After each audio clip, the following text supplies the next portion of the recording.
Hi, Vanessa. Hi, Adam. Usually this is behind the scene for Uncertain Things, which you're now welcome to. Welcome behind the curtain. We usually record our introduction 7 months after recording the interview. After we've gotten our shit together enough to put it together, yes. By which point we mostly forgot what the interview was about. So we're kind of winging it, hoping that our introduction in some way captures any verisimilitude of the actual interview. And you'll have to tell us whether that actually works or not, because we never listen to our interviews. But this time we realized that we can be professional. We can actually record the introduction immediately after the interview. So you're witnessing the next stage of Uncertain Things. I don't know if it was that we realized we could be professional. I think something about our conversation with Yascha was like, let's debrief this immediately. Right. Which is ironic because we came into it incredibly not energized. So tribute to Yascha for pepping us up for this. Yes, Vanessa suffers from the germ of the COVIDs. I have come down with the COVIDs. And Adam suffers from the germ of greed and real estate development. Oh, I was going to say overindulging in alcohol, but sure, that too. Well, today we have Yascha Mounk, who is a political theorist and writer for The Atlantic, who's author of the new book, The Great Experiment. Why Diverse Democracies Fall Apart and How They Can Endure. If you're into Uncertain Things and the stuff that we talk about, you should definitely read it. It's almost like a compendium to David French's Divided We Fall, in thinking about what is the social science of diversity in democracies and where it could lead to total destruction and dissolution of unity and state, and where it could be actually propped up for growth, prosperity, variety of colors and flavors and ideas. Actually, you're making me think we should have an Uncertain Things bookshelf or something where people can, because this is one among the books. I think also Martin Gurry's book, Revolt of the Public, that are just so Uncertain Thingsy. And I feel like people should, if you don't read all of the books of our guests, which, shame on you, but if you don't, you should at least pick up these three and have conversations about these three, because they're very uncertain things of the moment. Timely, as we tell Yascha. Right. Timely and podly. Mm-hmm. So I don't think it requires a lot of introduction, because we do get into the meat of it very quickly. But the question that we're trying to get at is, what is the type of diversity that we're even talking about? And to what extent does a democracy that is liberal, which means it promises to guarantee the freedom of its individual members, can actually tolerate group divisions, whether those groups are divided by nationality, ethnicity, race? How much can a state that is focused on the rights of individual can accommodate the differences of these groups to sustain themselves, to maintain their identity, but also to interact with each other in a way that does not lead to civil war, basically. Not just small groups. Because a lot of what Yasha's talking about is applicable to the United States today, in which we're talking about kind of broader partisan divides within the country too. So it is like minority majority, but it doesn't have to necessarily be within small ethnic groups. First of all, the whole problem of trying to strike a line between left and right sometimes gets incredibly difficult, because partisan people make a lot of noises, and then it's so difficult to actually get at what are we even arguing about anymore. And Yascha makes a very specific and strong point that challenges the reactionary elements on the right, the anti-diversity, what he calls the roll back the clock people on the right, the Sohrab Ahmaris that are hoping to use politics to establish cultural hegemony in the United States, but also challenging the, let's call it radical fragmentation tendencies on the left, on the intellectual left, where identity becomes the sole point of focus. which he also points out could be pernicious to liberal democracies, whether in the form of fragmentation or entrenched blood feuds or even anarchy. By the way, I really liked the way you opened that statement. You said partisan people make a lot of noises. I feel like if there were a compendium of poetry to accompany the great experiment, that would be the title. Maybe spoken word. But yeah, no, I think we get into that pretty quickly with Yascha. It's really fascinating the way that his study of political systems throughout history and the lessons learned and how we can apply those to the United States today. And this question of ossification of identity is a really interesting one that we talk about a lot in the American context, which I think is pretty fascinating. One part of our conversation that I also found quite interesting was we started to dive into the kind of Hispanic question and why Hispanics are a great example of the way that left elites think about race and politics and how they intersect just totally doesn't map onto reality. And I'm excited to talk about this more with our next guest, which is Angel Eduardo. And I think we're going to have a really continued fascinating conversation on that. Oh, yeah. Which I'm looking forward to. Good point. We also talked with Yascha about whether there's a danger of political association becoming its own form of divisionist identity. And for the last about quarter of our conversation, I basically did the unthinkable and tried to push back against Yascha's defense of liberal democracy. You know, that thing of which I'm usually the booster of boosters. So that's fun. Here's to the cognitive dissonance. So we are Uncertain Things. Follow us on uncertain.substack.com. And wait, one more shout out before we get to Yascha, though. Oh, we have an Uncertain Things listener that we have to shout out because she literally recognized Adam by his voice in a New York City establishment and said, "Are you Adam of Uncertain Things?" And asked my friend who was not Vanessa. She was my one friend who's not Vanessa. Are you Vanessa? And I wasn't, but and it wasn't. Could have been. It could have been me. So totally shout out to you. Thank you for listening. Thank you for being a supporter. So we are uncertain.substack.com. If you want to support us, share us with your friends and enemies. And if you really, really want to support us, you can drop the schmeckles on the Substack. We also have the Inscrutable newsletter. It's a section in our Substack. You can go in and sign up for that as well if you want to experience us through the written word. And aside from that, here we go. Yascha Mounk. Yascha, thank you so much for joining us. It's my pleasure. Thanks for having me on. So let's just, dive right in. Your new book, The Great Experiment, is, I don't know, I hate the word timely, but it's so fucking timely because it's very timely. Very timely. It's just something that I think we've been kind of talking around on our pod for a while, and you did you actually did the work to the hard work of making this argument that we were trying to explore better. So let's first kind of do some ground setting. Yeah. The subhead of your book is Why Diverse Democracies Fall Apart and How They Can Endure. So let's start with the foundational question. What do we mean by diverse democracies? What kind of diversity?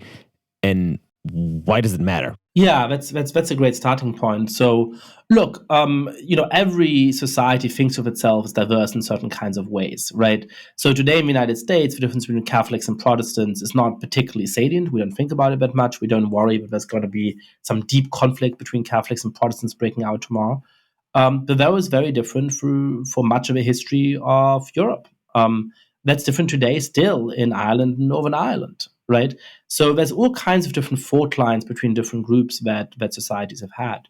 But we've also seen throughout history that some of the most powerful fault lines, some of the things that have led to violent conflict, to civil war, to genocide most often, is deep religious and deep ethnic differences, right? So when somebody has a completely different religion from you, when somebody looks in a salient way different from you, clearly comes from a different cultural group, those have historically been the moments when society has often gone very wrong in dangerous ways. And so what the great experiment is, what is unique about our situation, is to try to build democracies that are much more ethnically and religiously diverse than any others that have treated their citizens equally. So what we've had in the past is lots of pretty homogeneous societies and democracies. Germany, where I grew up, at the moment of the founding of its post-war democracy, had become very homogeneous because of the Holocaust, because of the expulsions of the first half of the 20th century, because of all of that bloodshed. The United States has always been diverse, of course, but was, at the moment of its founding, deeply unjust in a way that made it easier to run the country, because you're saying, hey, those of us who have something to say are all part of the same group, and the other people we're just excluding and dominating and enslaving and doing terrible things to. Today, we have a new and unprecedented situation, which is trying to build these deeply ethnically and religiously diverse democracies in a way that actually treats all of the members equally. And that's the challenge that I sort of try to figure out. So I think it's worth just spending one more second on this question, because it's worth understanding a point that you're making in your early chapters, which is basically that humans can generate differences around the most arbitrary lines. Any sort of category, essentially. Humans are just naturally predisposed to find differences and then develop group identity and loyalty around those differences, which also means hostility towards people who are different from you. That is just part of the human condition. That means that even in a group that you think is homogenous, over time, under very simple circumstances, can start fracturing along even the most random lines of difference and distinction. And the reason I think this matters is because there's this point that I often make about America's culture war, that so much of it seems silly and symbolic. Like, really? Is Drag Queen Story Hour the catalyst for a second civil war? But the point is that we seek differences, and it doesn't matter how stupid they are. Yeah, absolutely. So I tell this really fascinating story of a psychologist called Henry Teifel in the book. Now, Teifel, was born just after World War One in a small town in Poland.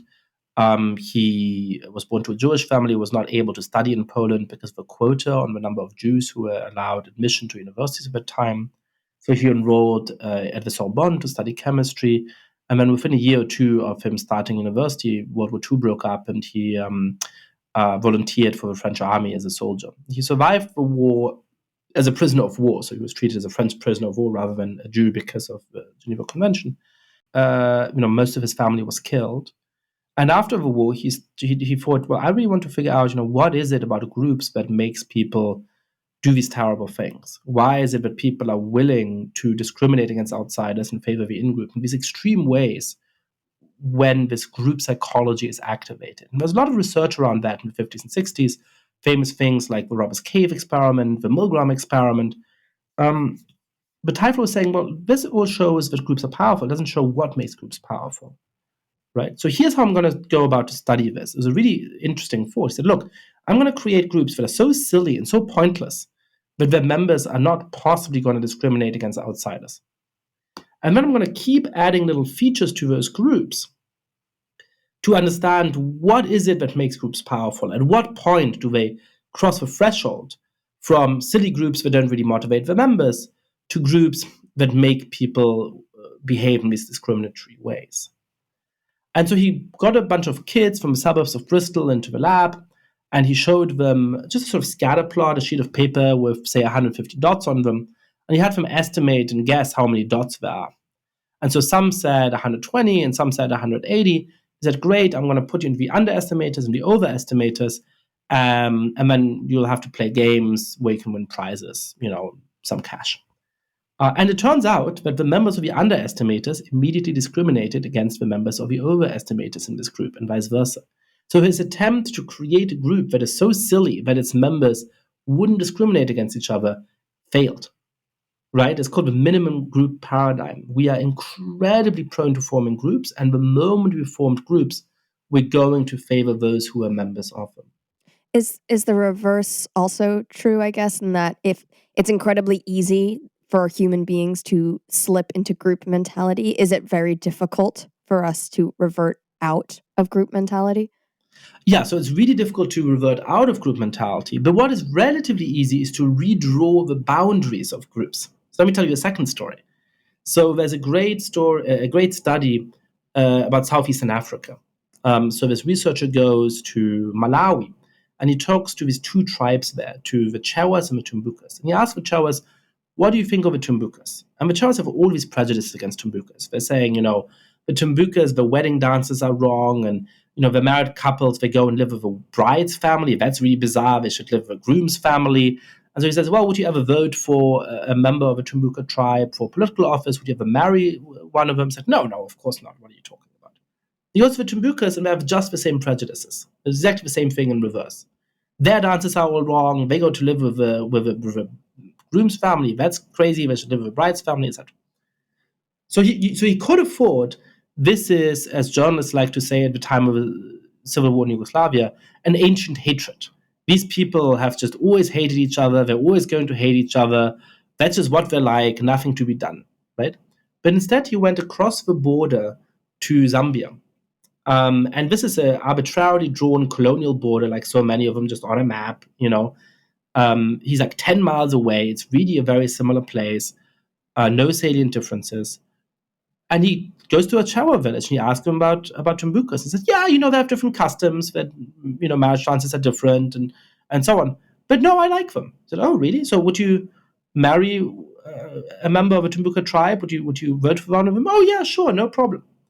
And he goes to a Tumbuka village in Zambia, same story. They're really positive about Chawas. It's like, what explains this? Why, this is the name of the article, why are they allies in Malawi and the enemies in Zambia? It doesn't make any sense. Well, the answer is politics. So Malawi is a pretty small country, and Chawas and Tumbukas together make up the lion's share of the population. And so they both can hope to win the presidency, and they're competing against each other. And they have politicians saying, these Tumbukas, they're terrible, don't trust them, they're our enemies, right? In Zambia, it's a bigger country, and the share of the overall population of these two tribes is much smaller. And so they're political allies. And so their politicians are saying, hey, yeah, the Tumbukas, they're a little different from us, but hey, we should hold together because the tribes from Western Zambia, they're really different. We don't want them to win, right? So, we're always going to be members of groups. Where we draw the boundaries between those groups and when that allows us to think of each other as allies and when that allows us to work together, that really depends on the kind of social and political conditions we're going to put in place. And so for me, one of the really important things is how do we structure American society today in such a way that we don't get what we often talk about, but we don't get this fundamental clash between whites and people of color or between different kind of demographic groups. Because it would be easy for that to happen, but that would be a real disaster. So the question is, how do we set up our politics, our culture, our education, our other institutions in such a way that we encourage cooperation rather than conflict? So maybe I'm getting ahead of myself, but one of the the fundamental conclusion from this study, if I remember correctly, by Daniel Posner, his name, I think. Yeah, that's right. Is essentially that the possibility of political power capture is the thing that motivates or foments hostility, right? And cultural resentments. It's the necessary condition to develop the race for obtaining naked power. So my question is that something that you can even hope to overcome at scale? Because the larger the scale we're dealing with, like say 300 million people in the United States, the more likely we are to see the emergence of new factions with their own competing but deep political ambitions. So you'll always have power competition. You'll always have Democrats disliking Republicans and Republicans disliking Democrats. The question is, do these political line of conflicts also align neatly with all the other lines of conflicts we have in society? And particularly, does the conflicts between Democrats and Republicans align with a conflict between whites and so-called people of color? So it's a convergence between political power and other forms of identity. So we're always going to have political competition. That's always going to make people say, hey, I like the people in my team better, right? The question is, if we have all these different lines of conflict in society, that's easier to manage, right? So it used to be the case 50 years ago, for example, that I might be a Democrat and you might be a Republican, and that made us a little skeptical of each other. But we were perhaps also, as at that time most Americans were, members of the same mainline church, right? So we're also members of the Methodist church or whatever, right? So it's like, well, Bob over there, I mean, he votes for Republicans, which is kind of a little weird. But you know what? We go to church together and we're on a committee together at church and, our kids play together and so we get along, right? Nowadays, the problem in American life often is that, we live in different places, we have different educational backgrounds, we have different racial backgrounds, and we vote for different parties. And so then I say, hey, Bob is just different from me in every respect, and he's evil. I don't share anything with him. He just hates me and hates what I want for in this country. And so I do think that for that reason, when electoral competition is carried out along ethnic or racial lines, it becomes particularly dangerous. One of the things that I find quite interesting about the book's premise is you're essentially asking, how do we make diverse democracies that are successful, that don't fail, right? But that premise has an underlying assumption, which is that diverse democracies are good in what we want. And I was wondering if you wouldn't mind just unpacking that assumption, because it feels intuitive. It feels intuitive, like, yeah, of course we want a diverse democracy. Who doesn't like diversity and democracy? Those are two words that go together quite well. But you could make the counter argument, I suppose, that actually, no, we should go back to different forms in which it was more homogenous or splinter or something. So would you mind just kind of justifying why that is the central premise that you're building your book upon? Yeah, I think that's a great question. And in a way, I'm not making an argument for diverse democracies, which is to say that there's some countries in the world today that have pretty homogeneous democracies. And it's up for them to decide whether they want to keep that, right? So I think Japan and Bulgaria can make democratic decisions legitimately about how much immigration they want. Now, if they don't want any immigration, that has some very serious disadvantages. They're both depopulating countries, and that presents real economic and social challenges. But if they say we'd rather depopulate than have a lot of newcomers come here, and we value our cultural homogeneity, I'm not, I don't think it's my place to tell voters in Japan or voters in Bulgaria how to live. That's fine. They can make their choice. The majority of democracies in the world today, and certainly the biggest, the most influential, the most populous democracies in the world, already are highly diverse. That is true of countries like Brazil, it's true of countries like India, it's true of countries like Nigeria, and it is obviously true of the major countries in Western Europe and North America. It's obviously true of the United States. So for us, we don't get to ask that abstract question because that boat has sailed, right? And so for us, the question is, do we want to go back to being more homogeneous or go back to having some form of racial domination? Or do we want to make our diversity work? And there the answer is very, very obvious. The only way to make America a more ethnically homogeneous country would be extreme forms of violence and conflict and civil war and genocide. I've studied enough of the history of diverse societies to know that that is a possibility. That might happen. It's happened before. It just would be a very terrible outcome. We could go back to saying, hey, some parts of the population just aren't treated equally at all, and they're subordinated, and the majority gets to tell them whatever they want. That might happen. That would be a deeply unjust outcome that I obviously find horrifying. And so for most democracies in the world, the predicament is just such that we got to make the diversity work if we want to have peaceful societies, if we don't want to fall apart in dramatic ways. So in that sense, I don't think of it as an argument for diversity in the abstract. I think of it as an argument for how can societies and democracies that already are deeply diverse actually succeed. And that is the case for most democracies in the world today.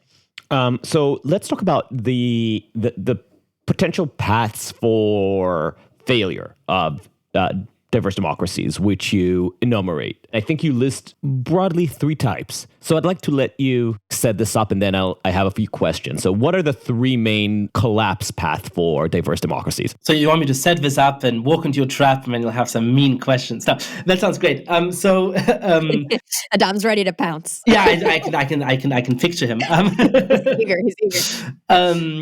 So look, one form of failure, one mode of failure, is simply that the competition between different ethnic or religious groups is so strong, so extreme, that they can't agree on building a state together. So that has historically been the case in places with weak states like Somalia, like Afghanistan. where there's all of these different clans and tribes and groups, and they say, hang on a second, if we build a state together and you capture power, that might end really badly for me, so let's not do that. And you pay a really heavy price for that, because if you don't have a state that is functional, then first of all, you have endemic forms of civil war for most of your history. And then secondly, you don't manage to build roads, you don't have a public health system, you don't have good education. So you have really bad outcomes for the people living there, including shorter life expectancies and so on. Now, one kind of solution to this is for one group to capture power and impose its might on the others. It's forms of soft or more often hard domination, in which one group is in charge and says, well, the other groups just have to do what we tell them. One of the most extreme examples of that is slavery in the United States, right? So it's whites saying, hey, we're going to tell this minority what to do, and we're going to make them work for our benefit, for our own purposes. So that's obviously a deeply unjust solution. It solves some of the problems of what's called structured anarchy, because actually those states often end up being relatively affluent. They're able to maintain a system of public order. They're able to build roads and all of those things, but at the unacceptable price of treating one group in a deeply unjust and inhumane manner. And so then there's a kind of third solution, which has been historically embraced by countries like Lebanon, which I would call, so the first is called structured anarchy, and the second is called domination, and the third is called fragmentation. And that's to say, look, we have a state, and we've had historically fights over who gets to be in charge of it. But those end up being really existential, because each group really wants to be in charge, and we have these very well-defined groups in society. So what we should do is to have the state be a little bit of a shell. I mean, a lot of the most important decisions are governed at the level of a group. So in Lebanon, the three most important groups are Shias, Sunnis, and Maronite Christians. And we're saying, all right, look, the Speaker of the House is always going to be a Maronite Christian, the President is always going to be a Shia, and the Prime Minister is always going to be a Sunni. I may have gotten this a little bit wrong. And your laws for marriage, for divorce, for education, for all of those important personal things actually are governed at the level of the group you're a part of. If you're a Shia, you're subject to these kinds of laws. If you're a Maronite Christian, you're subject to those kinds of laws. The problem with that's the one it's inspired by the Dutch precedent, right? From the era of decolonization. Yeah, exactly. So it's sort of, it pre-exists the example, but then this political scientist, Arend Leipart, sort of seizes on it and says, this should be the model, and then it's exported to a bunch of other countries. By the way, as a political theorist, can you, I know it's going to be a difficult question, but can you pronounce the name of that theory? Oh, consociationalism. And no chance I can repeat this. Yeah, well done. Well done. I had a moment of trepidation. Nice. But Leipart is a great example for why I don't buy this theory, because it has all kinds of injustices. So I have two friends from Lebanon, like this guy that I met at summer school years ago, and then suddenly I see his picture in the pages of The Guardian. I think, hey, what's he doing? He's marrying this beautiful woman. What's going on? And why is there a story about him in The Guardian? Well, the answer is that they're both Lebanese, they met in New York, but they're from different groups. And they wanted their wedding to be respected in Lebanon, and the state would not register it because it just does not have provisions for members of different groups to marry each other. Because to sustain this scheme, you gotta have people stay members of their own groups. What law is supposed to govern you if you're members of different groups, and it's the groups that define the law of marriage and divorce and all of those kinds of things. So right? if domination basically enforces one perspective on everyone else, the problem with fragmentation is that it ossifies group into their culture and traditions and doesn't allow for cross-cultural interaction and cross-pollination. Exactly. So it doesn't allow me to say, hey, I actually want to go and spend time with or marry somebody from a different group. It doesn't give me democratic control over the laws I'm subject to, because there's a national parliament, but there's not a Sunni parliament and a Shia parliament. So if I want to change the law of divorce because it's unjust to women, for example, I don't really have a way of doing that. But the deepest problem is that Leipart publishes his theory saying, this is the solution to these deeply divided societies. This is how we keep the peace. This is how we avoid civil war. And 3 years later, Lebanon starts a really bloody and protracted civil war. So because it doubles down on these identities over time, it doesn't actually deliver on its most fundamental promise, which is to avoid civil war. Right. And I guess it also kind of inhibits evolution, right? You're going to be less likely to evolve, change, come up with new ideas that will gather more political support because you're always going to have your fixed base that's going to stay the same. Exactly. So Leibniz comes from benevolence, and in benevolence you used to have what's called a system of pillars, of pillarization. So life really was very strongly determined by whether you were Catholic, Protestant, or liberal. Those were sort of the 3 main pillars. Everything from which newspaper you read, which school you went to, what hospital you'd be treated in was informally organized around those pillars. But because it had a much less strong system of consociationalism, because it allowed people to evolve, today that is not so important in benevolence, right? It's not the defining thing for you whether you're Catholic or Protestant or liberal. And so that allows society to evolve and for that conflict to become less strong. I think that's an important thing to think about in our context in the United States, which is that obviously some social conflicts do run along ethnic and religious lines. And obviously we want to make sure, for example, that we help minority groups overcome some of the injustices that they've historically suffered. But we don't want to do it in such a way that it just sets in stone these lines of division and makes them stronger and stronger and makes us completely incapable of overcoming them over time. So to sum up, we have the danger of essentially cultural authoritarianism. We have the danger of anarchy, and we have the danger of being in a frozen form of cultural stasis, where cross-pollination is not allowed, or it's just there's no political space for it. And those are the scenarios that we are essentially afraid of if we don't find a new language or a new political approach for sustaining diversity and democracy. That's right. Are you ready to pounce? Not yet. My challenge is still around the corner. The thing is that I come from, I'm comfortable just so publicly agreeing with a guest, but I was raised in Jerusalem, and in Jerusalem we experienced the cultural status quoism between secular and religious authority, and I always found that to be I've never had the word for it, but I think your concept of political fragmentation is exactly what it is. It's set in stone politically, a separation between secular culture, religious culture, and different religions as well, while also, I guess, defining certain hierarchical differences between them. And the fact that part of the political system, part of the political language of sustaining order in Jerusalem relied on these very rigid categories didn't allow for fluidity and dynamism between the groups. And in Jerusalem, it's far less paradigmatic version of this problem than Lebanon. But this is my own experience. So I know this is something that often gets ignored in talking about political diversity. Oh, that's very interesting. Yeah, I hadn't thought of that example, but from the relatively little I know about Israel, that makes perfect sense. It's especially even Jerusalem. It's a sub. Right. I mean, because Tel Aviv is a whole different world. And if you look at Israel broadly politically, obviously it has a form of domination in a very literal sense. So it's like it brings all the problems of diversity. Mm-hmm. There's just one piece I think that we didn't address, which is also important both in the Jerusalem status quoism and generally, because we point out that the problem with fragmentation isn't just that it ossifies groups into their identity, at least as far as the political structure is concerned, but also that it gives cover for corruption. Yeah.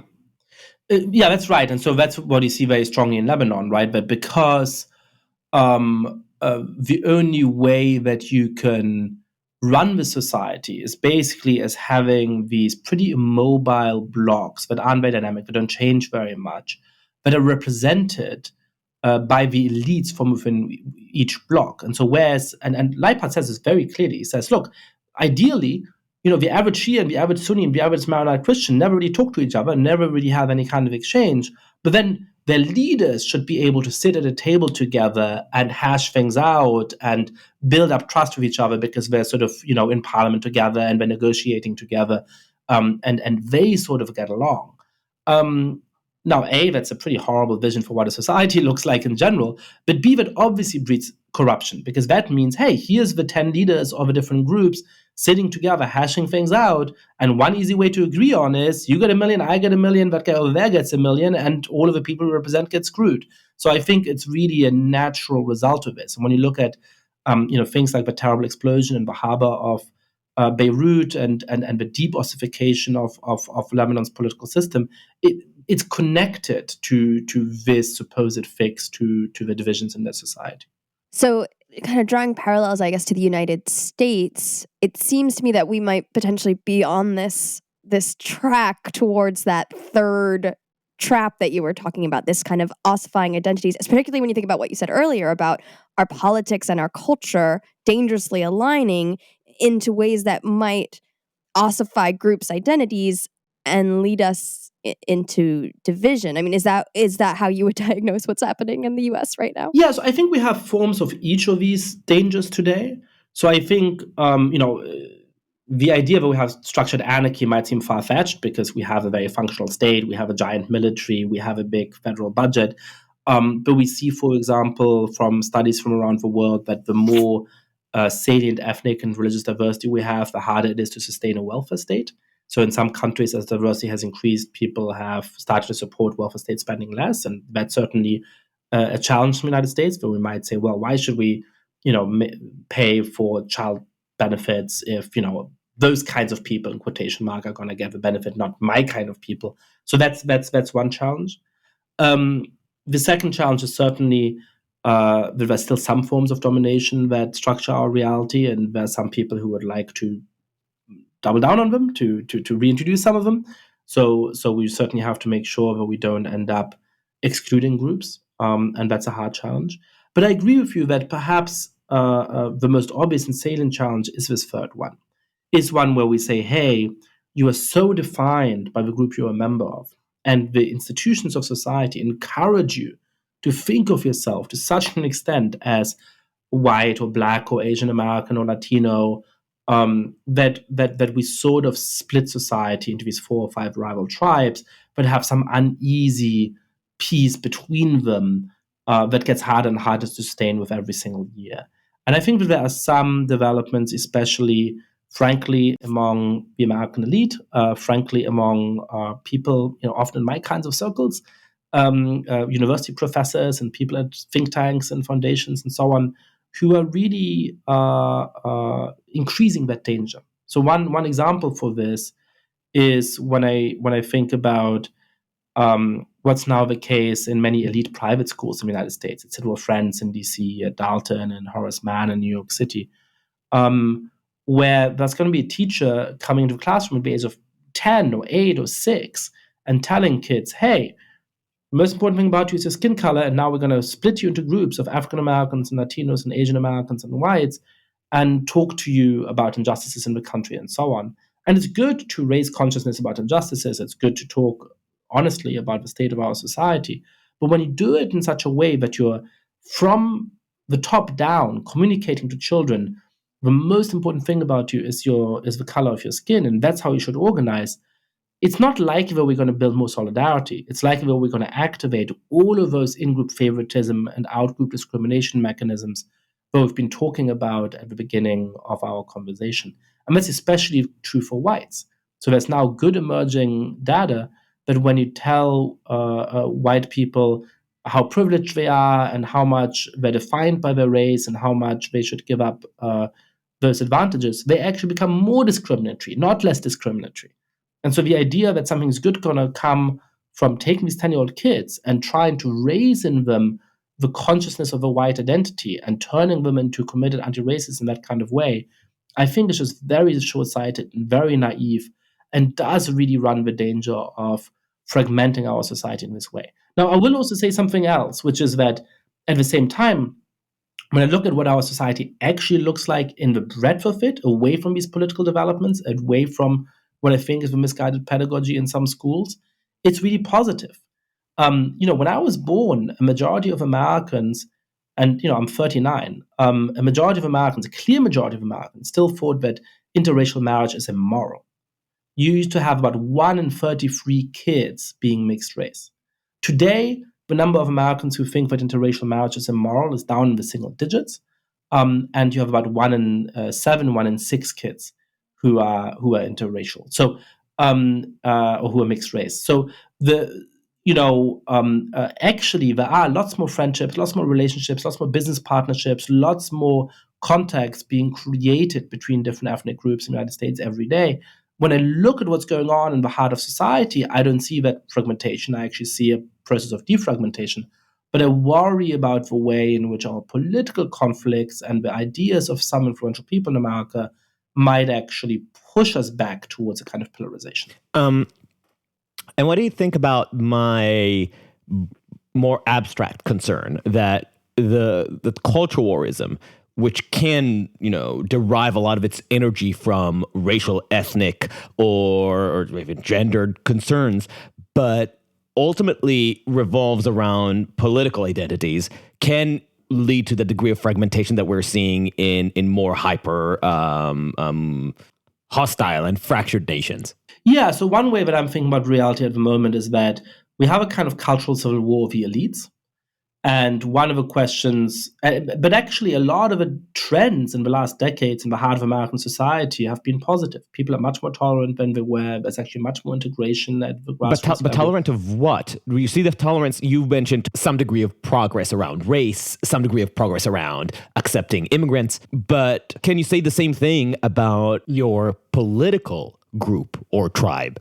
Because if you look at the statistics, you find a lot more tolerance of intermarriage between different races and different nationalities and different religions than between different political parties. Yeah, that's true. There's some interesting studies on that. So just to finish my basic model, I think this is cultural civil war of the elites.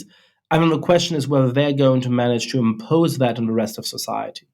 Now, I think that's also somewhat true in politics. When you look at the policy preferences of ordinary citizens, they're actually pretty sensible, and they're not moderate in the sense of always being in the middle of politics, but it's quite sensible. Like a lot of Americans want much tougher gun regulation. A lot of Americans want more of a welfare state on certain key issues. A lot of Americans would want a child benefit, for example. But a lot of Americans also reject the idea that we should defund the police, or that we shouldn't make sure that we're capable of actually punishing criminals. So I agree. But one point on which I'm quite conservative is that I agree with this old idea that I'd rather be ruled by the first 100 people in the Cambridge telephone book than the assembled Harvard faculty members. So apologies to my many friends who are on the Harvard faculty. And I think if you want to be a small D Democrat, you have to believe that. If you actually want to believe in democracy, you got to believe, as opposed to an aristocracy, a majority of Americans. Yeah, but a majority of Americans are actually capable of responding to decent moral reasons, and they're decent people. Now, having said all of that, it is true that there is a deep political polarization that is much less strong among ordinary people than among elites, but that has affected all of society. And there's two really starting facts about that.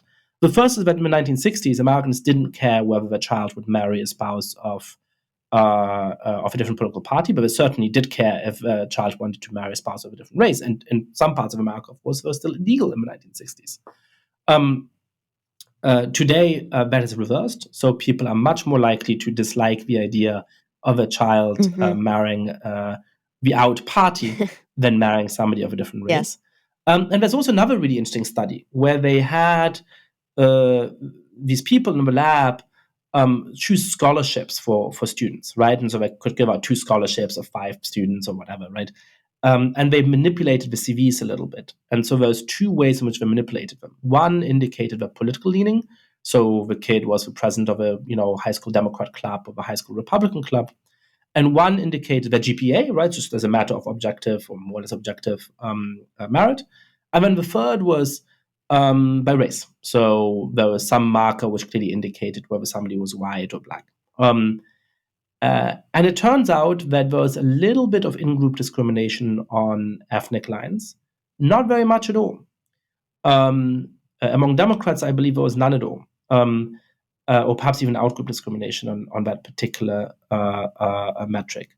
But there's very strong partisan identification. So, whites were not significantly less likely to give a scholarship to a black kid, but Democrats were way less likely to give a scholarship to somebody who's Republican, and vice versa. It's interesting when you were giving your example earlier of the teachers separating the students to teach them about, race and anti-racism.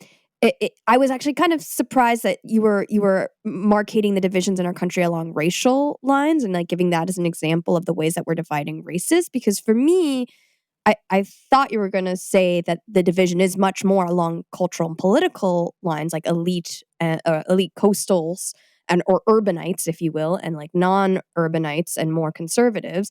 And for me, that example of the school is potentially more applicable to that division because you have.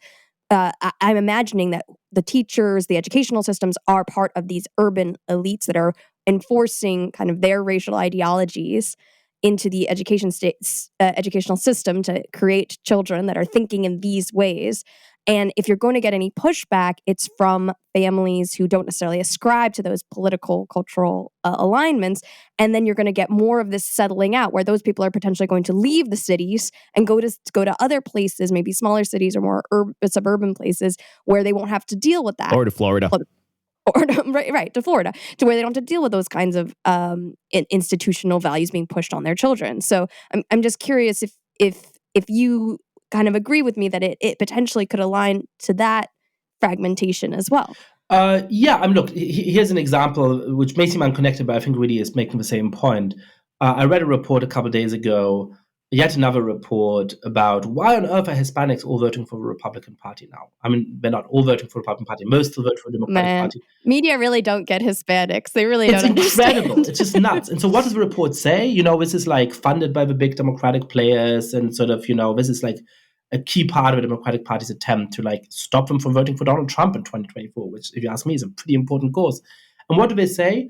Well, they've just all fallen for racialized misinformation, which basically is saying they're just racist and dumb. We have to authentically engage with them, even as it's referring to them as Latinx. Now, if you want to authentically engage with Latinos, and I know this point has been made a million times, it's kind of boring, start by not calling them something that 98% of Hispanics in the country dislike, which is the term Latinx, right? But it's just this idea that like Hispanics should be people of color, and think of themselves in these terms. If they're not, then it must be that they're sort of idiots and they're misunderstanding something. It's just that is not how Hispanics think of themselves. Their political interests, first of all, are that of most Americans. They want to earn more money and not pay too much, for gas and housing and so on, and they just want to have a good life. That's the most important thing. You see that in all of the polls. And then there's really complicated racial politics within the very, very diverse groups of Hispanics. There was this really sort of slightly odd, I found it horribly racializing, but also interesting Pew study where, Pew asked Hispanic respondents to rate themselves on a color gradient of how white or black they are. Goodness. And there's like a little like chart with like the 10 different hands, the colored and, hands. Different grades. Yeah, that was great. But it turns out that by far and goodness. away the most common response was the second most white one. Wow. Right. So most Hispanics think of themselves as pretty white, and there are deep divisions, deep discrimination within the Hispanic community against native Latin Americans, for example, and so on. So this idea that you can look at this, huge group of Hispanics and just, they're all people of color who naturally share interests with these other completely different people we're also calling people of color. And that means we're always going to vote for the Democratic Party. It's just really nuts. And so, to speak to what you're saying, Vanessa, that is something that, among the American elite is a really strong ideology that we can divide America into whites and people of color, and that explains a lot. And by the way, that's something that a lot of my friends and acquaintances who are more on the left think. It's also what Tucker Carlson thinks in a different kind of way, right? He's threatened by that, right. And my friends think that that's going to be wonderful for the country. They both actually share the same underlying belief. A lot of ordinary Americans don't. They don't want to think about the country that way. And so, I agree that this is something that's taught at Dalton and Horace Mann and Sidwell Friends. It's not actually how most Americans think of themselves. And I think it's good that most Americans don't think of themselves that way. Because if they did, we'd be in a lot more trouble. From the Republican side, the whole gerrymandering arms race comes from their own subscribing into the idea that, democracy's destiny and that they're basically bound to be extinct by 2030 or something. And therefore, if they don't lock in control right now, they're doomed. Yeah, so this is what I call the most dangerous idea in American politics. Look, Democrats and Republicans, liberals and conservatives basically agree on nothing today. And you'd think I'd be heartened that they can agree on anything. But sadly, the one really big theory about America that they agree on is both empirically wrong and belief in it is really dangerous and misleading. And that is this idea that demography is destiny, as you were saying, and that 30 years from now, the Democrats will have this emerging, or as it's increasingly called, inevitable political majority. Now, this drives the right nuts and crazy, right? So when you look at Michael Anton, really influential essayist who later became a senior advisor in the Trump White House in 2016, he's saying, the problem today is the, I quote, ceaseless importation of third world foreigners, end quote, who hate the Republic and they hate the Republican Party, and they're going to doom us. And so that's why we should put Trump in charge, because Trump may not know how to run the country and it may mess everything up. But unless we stop this right now, our chances are doomed forever anyway, right? So that's demographic panic on the right. But then you have demographic. That's the Flight 93 election argument, right? Exactly. Yeah, that's in that essay. It's really fascinating essay. I recommend everybody read it, not because it's pleasant or because I agree with it, but because it really shows you a mindset. And I'll just add that the part of the mindset is not just the impending doom. It's also kind of set the trend for the past elections, where if we lose this election, this is it for us. It's an existential crisis. It's the last time we have a chance of winning the elections, because afterwards the demographic forces will be even more arrayed. This may be the final election, which is by a rhetorical game that Democrats have adopted as well. Well, on the demographic, so they sort of worry that the next election may no longer be fair, right? Which I mean, there's I think some more reason to worry about. But then on the Democratic side, on the demographic question, there's this triumphalism, right? So there's all these articles in NPR and Vox and so on in 2016 saying Hillary Clinton can't possibly not lose because there's now enough people of color that just mathematically we're always going to win. And by the way, by 2045, the country's going to be majority minority, and all these minorities are voting for us. So by that time, we're definitely going to win. Now, that's also dangerous because it makes Democrats deeply complacent, right? That's what's saying, hey, Hispanics should be voting for us. So why are they not? Must be misinformation. I mean, this reminds me, I haven't thought about this before, just thought about this a second. This reminds me of increasingly desperate attempts by Marxists in the beginning of the 20th century to explain why we haven't had socialist revolution everywhere yet. Right? It's there must be some even more complicated mechanism by which these inevitable forces of history are being thwarted. There are no inevitable mechanisms of history. So if you believe that we just have to wait and mobilize the right people and victory is going to fall into our lap, that's dangerous. That allows the other side to win. Right. But it's also just a really dystopian vision of what the future might look like. I don't want to live in an America in 2045 where I can walk down the street and guess who somebody's voting for by the color of their skin. Well, this assumes that I would then vote for the Republican Party. I don't want to vote for the Republican Party. And even if that means that Democrats win every election, and that might be good, it still means that 47% of the population is going to be whites who are disenfranchised at every election, who lose every election. And who have a lot of guns and who have a lot of power. So this is not a positive vision for what this country would look like that anybody should want. Now, thankfully, it's not actually reflecting reality. And the 2020 election was really interesting in that regard. Because the only reason why Donald Trump was competitive in the 2020 election is that he very significantly boosted his share of the vote among every non-white voter groups, among African Americans, among Asian Americans, particularly among Latinos.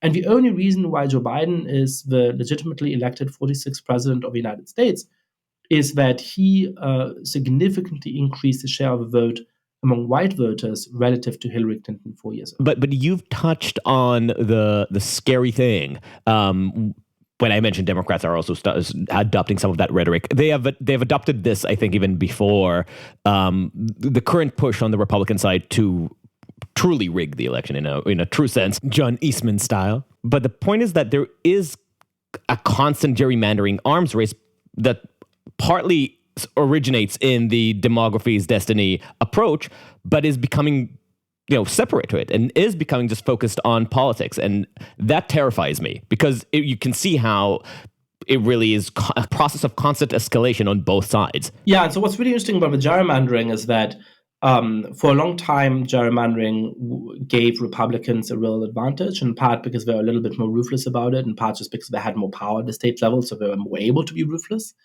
Now, because this gerrymandering cycle is really influenced by the 2018 electoral results, and they were very positive for Democrats, and because I think Democrats are becoming more ruthless, they've sort of countersteered. And so at this point, gerrymandering does not give a systemic advantage to either Democrats or Republicans in the upcoming election, according to a whole host of analyses. Right. So this is a lot of people who've really studied this in detail, all agreeing on this.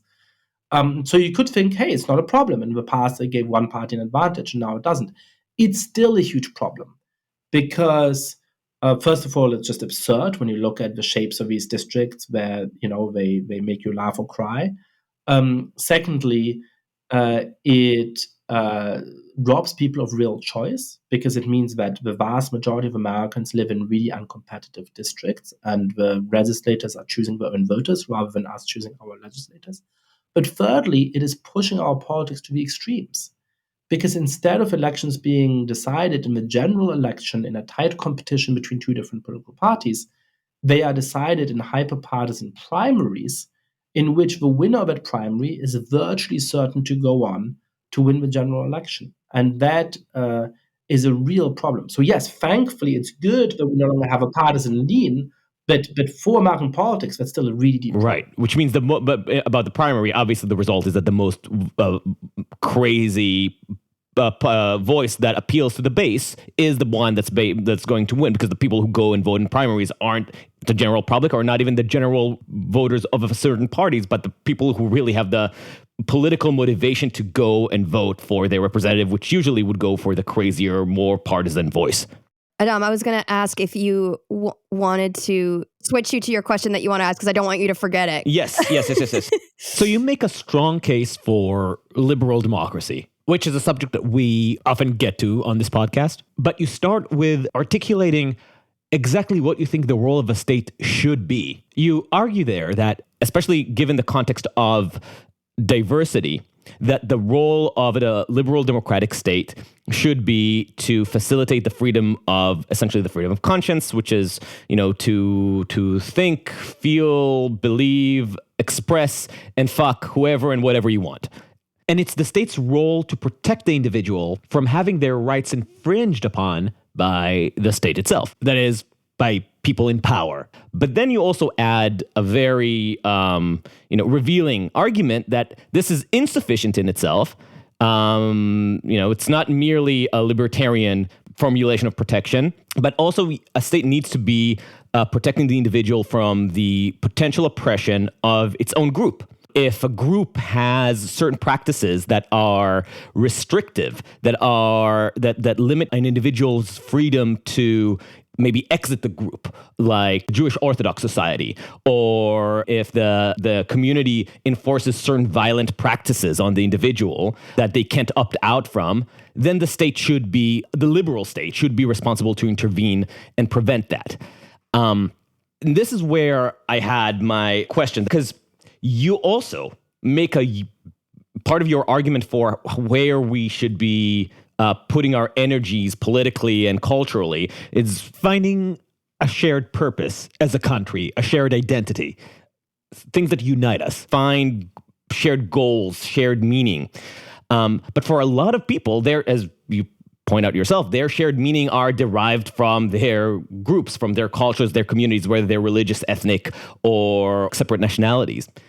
The problem is, what if for a lot of people, those shared nationalities are defined around forms of oppression? What if oppression, to some extent, is the secret sauce of having group purpose and a shared meaning? Because one of the complaints or criticisms of a liberal democracy is overemphasizing liberty and the freedom of a person to define themselves, is that it loses the substance of identity. If everything goes, then nothing matters. you can find your share meaning around baseball or around other generic voluntary associations, but then you lose the glue that actually makes people feel committed and meaningful and purposeful in their group. So that's my challenge. That's a great question. Yeah. So, look, so there's a communitarian criticism of liberalism, which is somewhat similar to yours, but I think it's different in an important respect, because I think your question is much more honest. So the communitarian criticism of liberalism often is to say, look, you liberals like to talk as though we were all just choosing your own menu of life, as though the decision whether to honor your parents or the decision whether to worship is the same as my decision tonight after this interview whether to order pizza or sushi from DoorDash. And that's just not how people live, right? They are born into these networks of people who they have deep obligations to. They are born, they're raised to believe that they have these deep diktats of conscience towards their religious group. And so this is why this individualist liberal notion of how to run a state, which just rights and obligations of individuals, really doesn't work. And you guys just don't respect groups. You don't respect religion. You don't respect those kind of kinship networks. That's the problem of liberalism, right? So that's a sort of classical argument here. And so it would also kind of not respect maybe like working class or lower class folks that don't have the ability to access that level of choice. Right. There's also a question of like how much choice do you have? How much actual substantive choice do you have? Absolutely. Yeah. And so the answer to that is twofold. It's to say, well, look, no, we don't expect everybody to completely change their conception of life once they turn 18.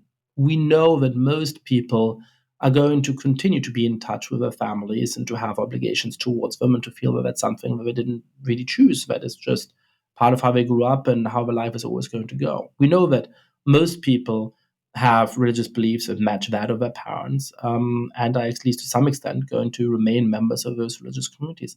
And that all is fine. In fact, it is precisely the most fundamental liberal values which make sure in a diverse society that all of us can live up to those. Because you might have one set of obligations and I might have another set of obligations, only because we have a freedom of worship and the freedom of association and those basic liberal rights, but we're each going to be able to live those out. So liberals aren't opposed to groups, they're not opposed to religion. In fact, it is precisely our recognition of the centrality of them which accounts for the way we specify the basic rights of the individual, which are strongly to do with that.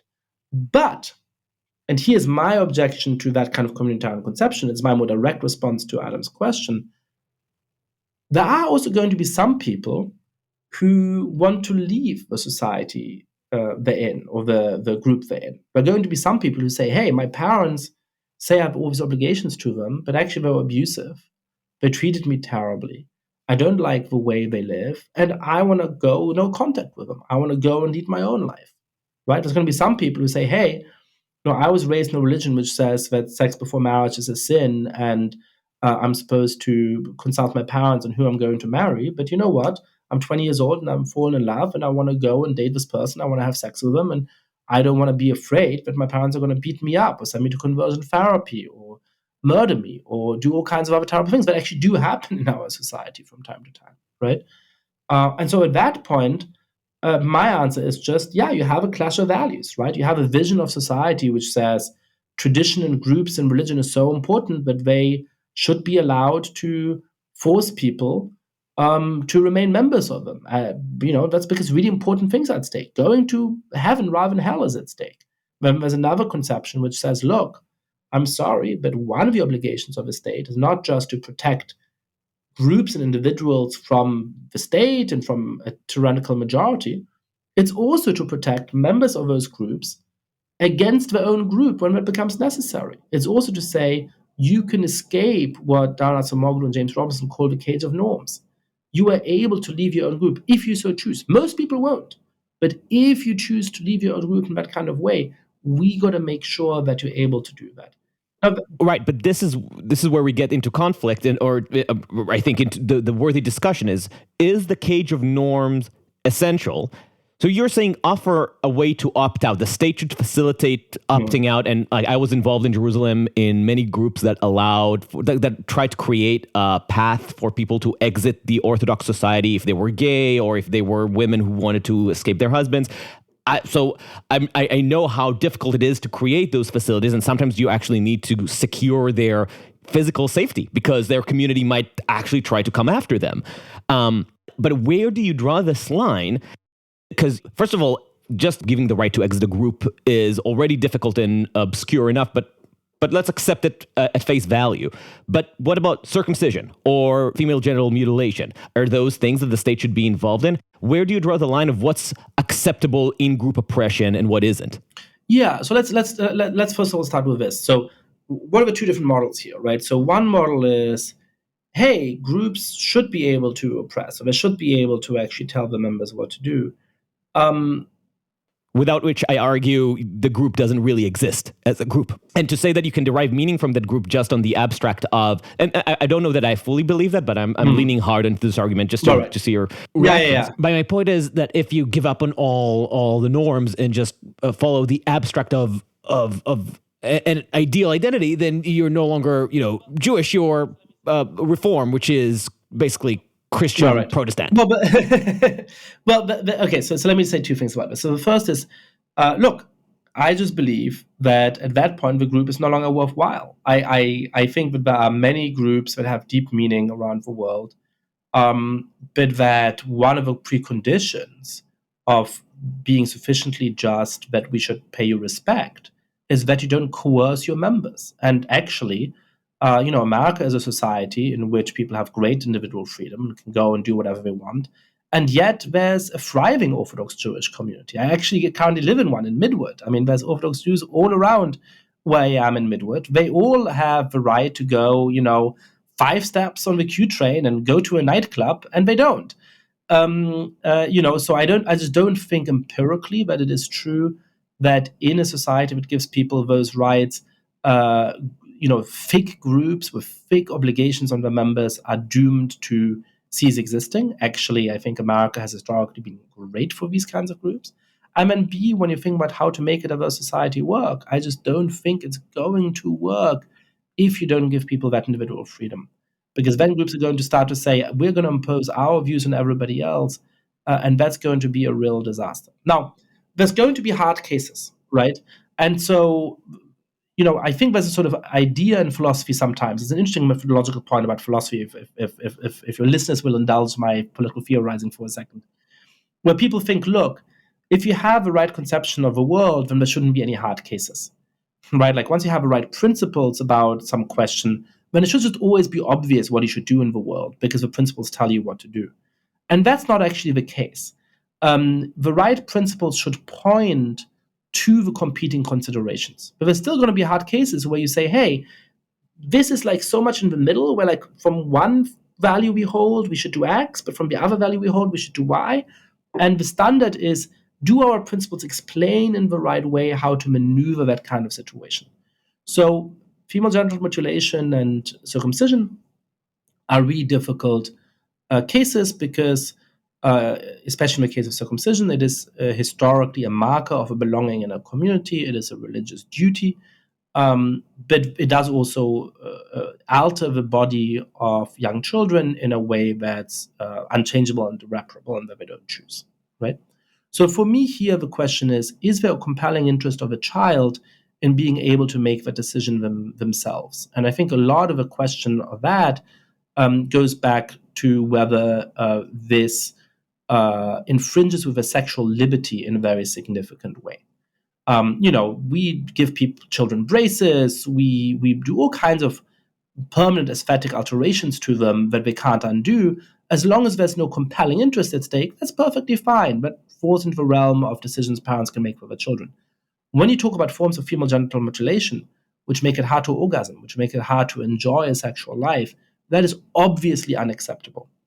For me, the question of circumcision turns in part on the empirical question of whether it actually very significantly reduces the sexual pleasure that a male child is going to be able to experience later in life. There's some people who make the argument that it does. I haven't looked into it deeply enough. I'm a little skeptical of that argument. But I think that's what it'll in part turn on. But absolutely, in the case of female genital mutilation, yeah, I'm sorry. I know this is a traditional custom in many communities. It's a deeply ingrained custom. It's something that people feel passionately about. It's not easy to tell people you're going to go to jail if you do this to a child. But I'm sorry, that is not something that you get to do to a baby. And it's one of the obligations of a state to make sure that girls do not have their own decisions in life curtailed in this extreme way. Your point about the Orthodox communities in Jersey, I think, still belies the argument a little bit, because if you're, I know a number of people who exited from New York area Orthodox communities, and they are, that was a very difficult process because there was still a lot of cultural coercion. They weren't just able to go on a subway at will, because the impact of psychological coercion is ingrained and profound. You don't need to constantly threaten to burn people's apartments down to know what the cost of either ostracism or even just, the risk to your soul might be by leaving. So is that kind of coercion legitimate or not? That's question one, and I'm going to just cram in another one because we're coming close to your leaving time. And my second question is, so you're basically admitting, I assume, or acknowledging that part of... I haven't admitted anything. I may have acknowledged it, but I haven't admitted anything. You may or may not have acknowledged that it is within the purview, or even maybe the duty of a liberal society to some extent, dilute the power of the community, or at least to soften its edges. Well, to make sure that it's not oppressive, to make sure that it doesn't violate the rights of its members. And to the extent that this harms the integrity of the group, it is still necessary to be done to sustain a true liberal society. Yes, but I think there's lots of very, very thick groups in our societies that don't coerce their members in those kinds of ways, and then we should respect. So I don't think that we should have a general preference for, if you want to distinguish between thinner and thicker groups. I think, lots of people live within very thick groups. And that's great. That's wonderful. As long as they're doing that in a voluntary way, I don't think we should be worried about that. That can be. But not all groups necessarily deserve the dignity of a liberal democracy. No. I mean, if a group is, let's take an imaginary extreme example. If a group is sacrificing every fifth child on an altar and, doing all kinds of horrible things to the members of them and beating anybody who criticizes its leader up and so on, then they shouldn't have respect. No. So the only precondition for your group to enjoy respect in our society is that you accord other groups the same respect that you want to be accorded. It doesn't mean you have to love them or you have to think they're wonderful. It just means that you allow them to coexist, and that you don't coerce your members, that you're able to attract members who are willing to remain part of it of their own free accord or to join it of their own free accord. So those are the two basic preconditions. So you had what was the first question you had? Just that there's still psychological coercion. Oh, now, leaving a group is always going to be hard. And you can think about what forms of psychological coercion are legitimate, what forms of psychological coercion are not legitimate. But, the fact that it's going to be hard, the fact that, your parents may no longer want to talk to you, that is a hard reality that we probably can't get around. Parents don't have a duty to talk to their child. And if they think that the child that doesn't follow them, their religious beliefs, is not worthy of being talked to, I find that tragic and terrible. But that's not something the state can do something about. What the state can ensure is that you get the education to make meaningful choices. You have, to Vanessa's question earlier, the socioeconomic preconditions, that if you're cast out by your community, you're not immediately thrown into abject poverty. And you don't have to worry about physical coercion or other threats to your direct well-being. That's still going to give communities all kinds of ways to keep many of their members part of it, because they don't want to disappoint their parents, because they're used to living in a particular community, because it's scary to change your style of life. And even though I feel for the people who that impacts, that's fine. That's part of what it is to grow up in some community. But what we can make sure is to ensure that we have to get enough secular education that you can go and be an independent citizen in the world. You have the material preconditions to have a social safety net if you want to really change your society. And you're not afraid about goons turning up at your doorstep and beating you up. Okay, so I just my follow-up to this is just you tell the story of how you've shifted from being raised as from a family of Holocaust survivors in Germany and somebody who believes very much in the international vision of humanity and very cynical about nationalism and patriotism. And I think that was a common sentiment among young Germans at the time, which makes sense considering the history. Having seen the darkest form that nationalism can take. But you describe how you've turned into somebody who is a little more open to the importance of patriotic feelings in order to sustain a healthy, vibrant democracy. So what I was wondering as I read this, your acceptance of some form of civic as opposed to ethnic patriotism and maybe nationalism, is your acceptance or tepid embrace of this necessity, is it accepting the human condition, accepting that these feelings are essential to the human experience? Or do you see it as a more utilitarian concession? As in, right now, societies still need that sort of tacky glue in order to sustain democratic cohesion, but ultimately it's just a stepping stone to the ultimate universal humanist vision that you once held. In other words, are you fully converted, or are you more like the conversos of Spain, still secretly holding on to their Jewish beliefs? I would make the distinction between what political theory is called ideal and non-ideal theory. So ideal theory is sort of, in a world of angels in which we could have everybody, always being motivated by the best possible thing. Would we have something like patriotism? Perhaps not. I'm not sure.